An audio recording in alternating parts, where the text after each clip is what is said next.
Political studies में एक बार फिर आप सभी का स्वागत है। आज इस वीडियो में हम हन्ना आरेंट के ऊपर डिस्कस करेंगे। ये वीडियो उन सभी लोगों के लिए बहुत ही महत्वपूर्ण होगी जो UGC, NET JRF, CUET, PG या पीएचडी की तैयारी कर रहे हैं। तो बिना किसी देरी के हम हन्ना आरेंट के जीवन परिचय से अपनी वीडियो की शुरुआत करते हैं। हन्ना आरेंट एक प्रमुख और प्रभावशाली राजनीतिक दार्शनिक, लेखिका और एक विद्वान थी, जिन्हें राजनीतिक सिद्धांत, दर्शन और अधिनायकवाद के अध्ययन के क्षेत्र में उनके गहन योगदान के लिए जाना जाता है। हन्ना आरेंट का प्रारंभिक जीवन। हन्ना आरेंट का जन्म 14 अक्टूबर 1906 को हनोवर, जर्मनी के एक यहूदी परिवार में हुआ था। वह कोनिग्सबर्ग, जो कि अब कलिनिनग्राद, जो कि रूस में है, यहाँ वो पली बढ़ी और उन्होंने यहीं पर मार्सबर्ग विश्वविद्यालय में अपनी शिक्षा शुरू की, जहाँ उन्होंने मार्टिन हेडगेर और कार्ल स्पेयर्स जैसे दिग्गजों के साथ दर्शन शास्त्र का अध्ययन किया। जर्मनी में एडोल्फ हिटलर और नाजी शासन के उदय से हन्ना आरेंट की शैक्षणिक गतिविधियां बाधित हो गईं और एक यहूदी के रूप में उन्हें 1933 में पहले पेरिस और बाद में संयुक्त राज्य अमेरिका भागने के लिए मजबूर होना पड़ा। यदि इनके शैक्षणिक करियर की बात की जाए तो संयुक्त राज्य अमेरिका में हन्ना आरेंट ने एक प्रतिष्ठित शैक्षणिक करियर बनाया। उन्होंने शिकागो विश्वविद्यालय और न्यूयॉर्क शहर में new school for social research सहित विभिन्न संस्थानों में पढ़ाया। उनके शिक्षण और लेखन ने उन्हें एक प्रमुख राजनीतिक सिद्धांतकार के रूप में पहचान दिलाई। हन्ना आरेंट 4 दिसंबर 1975 को न्यूयॉर्क शहर में अपनी मृत्यु तक लिखना और व्याख्यान देना जारी रखा। दर्शन और राजनीतिक सिद्धांत में उनके योगदान का आज भी महत्व है और उनके विचार शक्ति, अधिकार और मानव प्रकृति की चर्चा के लिए प्रासंगिक बने हुए हैं। हन्ना आरेंट के जीवन और कार्य की विशेषता उनके समय की राजनीतिक और नैतिक चुनौतियों के साथ उनका गहरा जुड़ाव है, जो उन्हें 20वीं सदी के दर्शन और राजनीतिक विचार में एक महत्वपूर्ण व्यक्ति बनाता है। इस प्रकार हमने अभी तक हन्ना आरेंट का एक जीवन परिचय देखा। अब हम आगे बढ़ते हैं और उनके द्वारा अपने जीवन काल में जो भी महत्वपूर्ण किताबें उनके द्वारा लिखी गई है उसको एक बार देखते हैं। इन किताबों को हम क्रम अनुसार देखेंगे, जो कि एग्जाम के पॉइंट ऑफ व्यू से बहुत ज्यादा महत्वपूर्ण है। इनकी सबसे पहली जो किताब है वो है द ओरिजिन ऑफ टोटलिटेरियनिज्म। ये 1991 में प्रकाशित होती है। इसके बाद द ह्यूमन कंडीशन, ये 1958 में प्रकाशित होती है। बिटवीन पास्ट एंड फ्यूचर, ये 1961 में प्रकाशित होती है। एच मैन इन जेरूसलम, ये 1963 में प्रकाशित होती है। ऑन रेवोल्यूशन, ये 1963 में प्रकाशित होती है। मैन इन डार्क टाइम्स, ये 1968 में प्रकाशित होती है। ऑन वायलेंस, ये 1970 में प्रकाशित होती है। ऑन पब्लिक हैप्पीनेस, ये 1970 में प्रकाशित होती है। The life of the mind, ये 1978 में प्रकाशित होती है। इसके अलावा दो इनकी महत्वपूर्ण किताबें हैं जिनका पूरा नाम आपको जानना बहुत जरूरी है। बिटवीन पास्ट एंड फ्यूचर, इसका पूरा नाम है 8 एक्सरसाइज इन पॉलिटिकल थॉट, जो कि 1961 में प्रकाशित होती है। इसके बाद एच मैन इन जेरूसलम, इसका पूरा नाम है Eichmann in Jerusalem a report on the banality of evil, ये 1963 में प्रकाशित होती है। यहाँ हम हन्ना आरेंट के उन प्रमुख किताबों की व्याख्याओं के बारे में जानेंगे जिसको बहुत ही ज्यादा महत्वपूर्ण माना जाता है, और उन किताबों में हन्ना आरेंट ने क्या कुछ कहा है उसको हम देखेंगे। सबसे पहली उनकी जो किताब है द ह्यूमन कंडीशन, 1958, यह हन्ना आरेंट की सबसे प्रभावशाली और व्यापक रूप से पढ़ी जाने वाली किताबों में से एक है। इसमें वह श्रम, कार्य और क्रिया, इस अवधारणा पर जोर देते हैं। उनका मानना है कि यही वो 3 कार्य हैं, श्रम, कार्य और क्रिया या फिर कार्यवाही, जो कि मानव अस्तित्व के लिए बहुत ज्यादा जरूरी है। उनका तर्क है कि सार्वजनिक क्षेत्र जहां राजनीतिक कार्यवाही होती है, मानव विकास के लिए आवश्यक है। तो ये एग्जाम में भी आपको पूछा जाता है कि हन्ना आरेंट द्वारा जो श्रम, कार्य और क्रिया का वर्णन किया गया है वो किस बुक में किया गया है।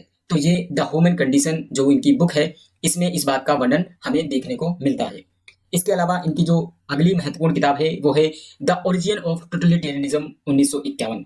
यह अभूतपूर्व पुस्तक 20वीं शताब्दी में अधिनायकवादी शासनों और मुख्य रूप से नाजीवाद और स्टालिनवाद के उदय की जांच करता है। हन्ना आरेंट उन राजनीतिक, सामाजिक और आर्थिक स्थितियों पर प्रकाश डालते हैं जिन्होंने अधिनायकवाद को उभरने और पनपने की अनुमति दी थी। उनके विश्लेषण को अधिनायकवादी विचारधाराओं और प्रणालियों के अध्ययन में एक मौलिक कार्य माना जाता है। इसके अलावा इनकी जो अगली महत्वपूर्ण किताब है वो है Eichmann in Jerusalem a report on the banality of evil. इस विवादास्पद पुस्तक में हन्ना आरेंट जो है वो जेरूसलम में नाजी युद्ध और अपराधी एडोल्फ एच मैन के मुकदमे को कवर किया है। उन्होंने यह बताने के लिए बुराई की तुच्छता, बेनालिटी ऑफ इविल, ये आपको याद होना चाहिए। बेनालिटी ऑफ इविल जो है, इसका प्रयोग हन्ना आरेंट ने किया है। इस शब्द को इन्होंने गढ़ा कि कैसे सामान्य लोग क्रूरता के असाधारण कार्य कर सकते हैं जब वे आलोचनात्मक सोच के बिना नौकरशाही आदेश का पालन करते हैं। इसके अलावा इनकी जो अगली महत्वपूर्ण किताब है वो है ऑन रेवोल्यूशन 1963। इस किताब में हन्ना आरेंट जो है वो राजनीतिक क्रांतियों की प्रकृति, जिसका समाज और स्वतंत्रता पर उनके प्रभाव की जांच करती हैं। इस किताब में उन्होंने अमेरिकी क्रांति और फ्रांसीसी क्रांति की तुलना भी की है। इसके अलावा उनकी जो अगली महत्वपूर्ण किताब है वो है between past and future, 8 exercise in political thought. ये किताब विभिन्न निबंधों का एक संग्रह है जो कि शक्ति की अवधारणा, हिंसा की प्रकृति, राजनीति और नैतिकता के बीच संबंधों को शामिल करता है। अगली जो उनकी महत्वपूर्ण किताब है वो है the life of the mind. यह किताब मुख्य रूप से अधूरे काम को सोचने, उसकी इच्छा रखने और निर्णय लेने की प्रकृति का पता लगाता है।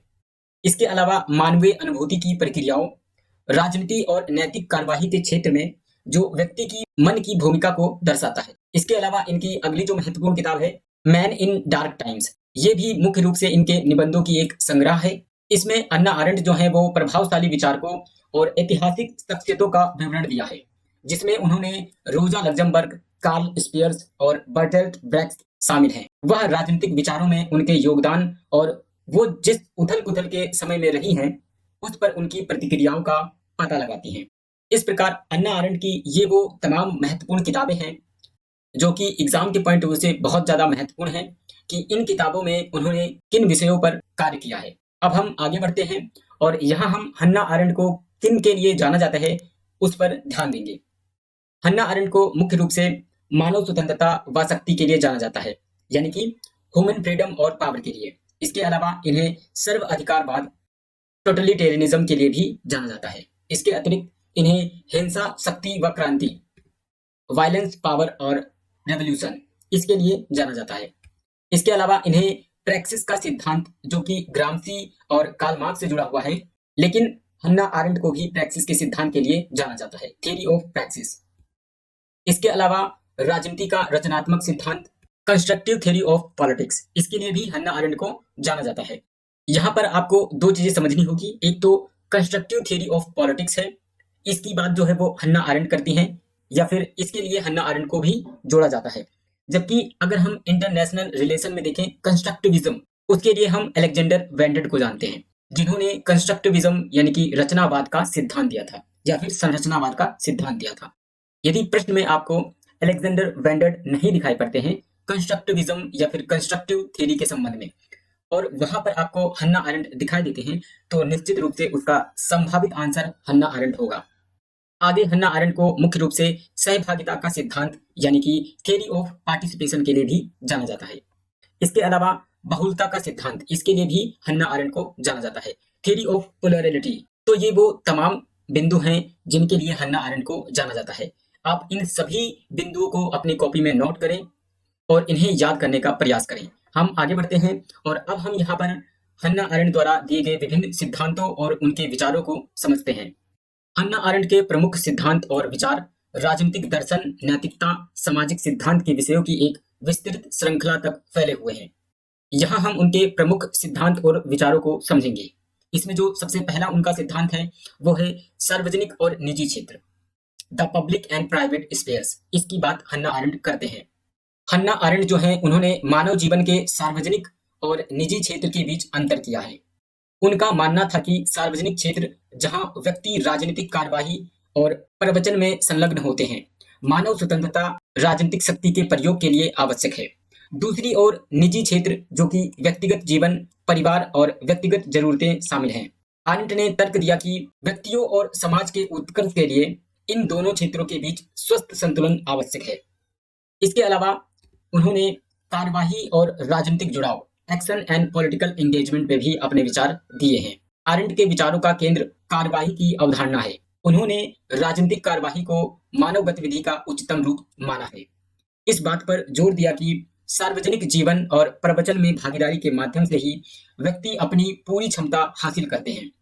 आरेंट के लिए कार्यवाही में सामूहिक निर्णय लेना और सार्वजनिक क्षेत्र में अन्य लोगों के साथ जुड़ाव शामिल है। इसके अलावा आरेंट जो है वो द बेनालिटी ऑफ इविल इसे हम बुराई की बुराई कह सकते हैं, लेकिन आप जो है ये बेनिलिटी ऑफ इविल शब्द जो है याद रखें।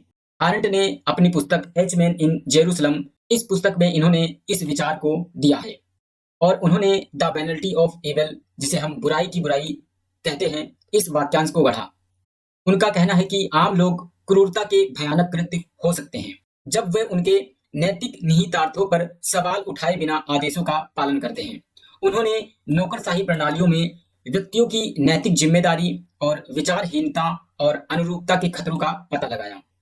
इसके अलावा उन्होंने अधिनायकवाद, जिसे हम टोटलिटेरियनिज्म के नाम से जानते हैं, इस पर भी विचार दिया है।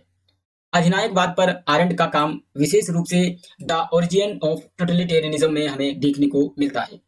सत्तावादी शासन के अध्ययन में एक मूलभूत योगदान है।